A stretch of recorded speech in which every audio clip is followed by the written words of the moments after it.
Chairman, I would like to introduce Mr. Bob Bourne, who is a proxy holder.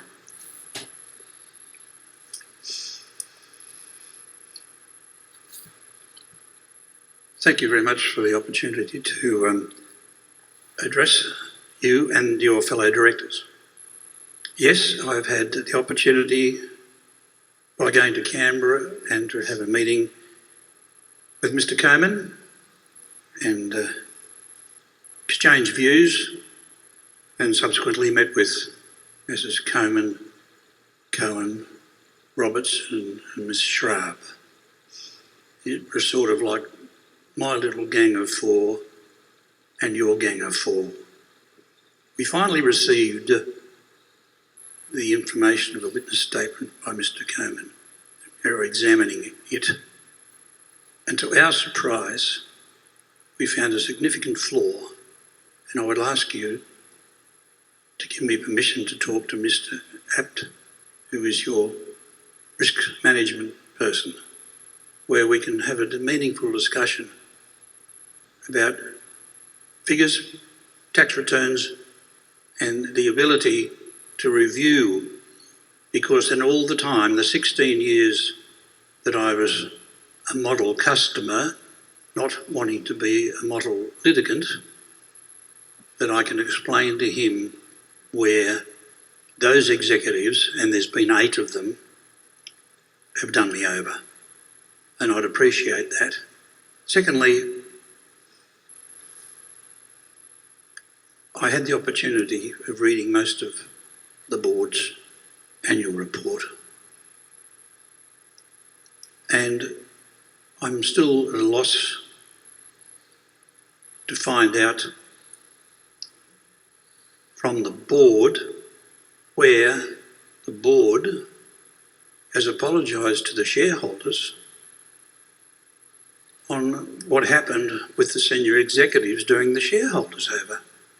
So I'm concerned that if we just put a recourse aside, moral conviction, I would have thought the opening remarks, given the severe actions that have been taken through the Royal Commission, would have been sorry.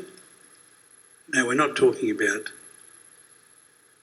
what we've said sorry to the first occupiers of this land. We're talking about sorry for what we've done here and how we're going to make it better, not only for you, but for the customers, the long-term customers, as I've heard today, that have done the right thing. And in my case, I did not ever move an inch or a centimetre without the approval of Bank West. I just put this to you. When the GFC came along, you acquired the Bank West, which I found was a fantastic bank. You acquired it for 2.1 less clawbacks, and you probably got it for a couple of bob. What happened then was that you realised the assets.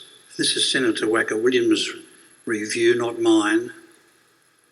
$10.2 billion.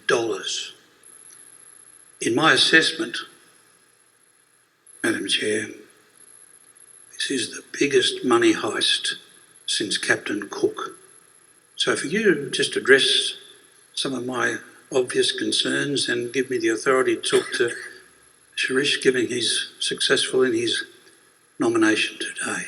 Okay, thank you, Mr. Bourne. Can I go to your really important point in terms of apology? We have apologised, and I do apologise again unreservedly for what has happened. I think we're absolutely acknowledging our failings and have continued to do so, and now focus on addressing those matters. So I can just give you that assurance that that apology was absolutely the starting point from which we now have to progress and remedy all of the things that have been wrong. In relation to your own customer matter, can I suggest that you see Mr. Common in the first instance? rather than go through this. And in relation to Bank West, that was actually one of the matters that was examined extensively by the Royal Commission, and you're probably aware of the conclusions that There were were drawn. 10,200 submissions, and Justice Hayne only looked at 26.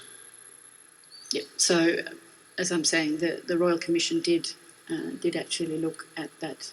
Also, that if I may, Madam Chair, I attended the only meeting that was in Sydney, which I thought was a pathetic act of the Commission to have the largest city with one measly meeting, and aptly it was conducted at the family law courts. We know what the advent of family law courts and the destructions it's caused to families, and that it took a gust of what prevailed that day, and two elements, if I may. One, the question was asked, let's call Lady the prosecutor when you were in the dock, and she said, why did you take the job? And you very honestly said nobody else wanted it. And I admire you for, in a nice way, sorting the mess out. Secondly, on a meeting witnessing Mr. Cohen's statement, Mr. Cohen said that he was having difficulties because 30% of the senior executives' salaries, my words not his, was all about what we're talking about today, the rorting. So I don't know if Mr. Cohen's been able to fix the 30%. I'm happy to give him a hand, but I wanted to congratulate you for steeling up to get to this progressive position at the moment, but we're only a phone call away to give you a hand. As the chairman of the board of a very large organisation for 32 years, I assumed intolerance at a high degree and fixed it. Now, I can't use those words that I'd like to use, but perhaps a larger size shoe might help. Thank you. Thank you very much, Mr. Bourne.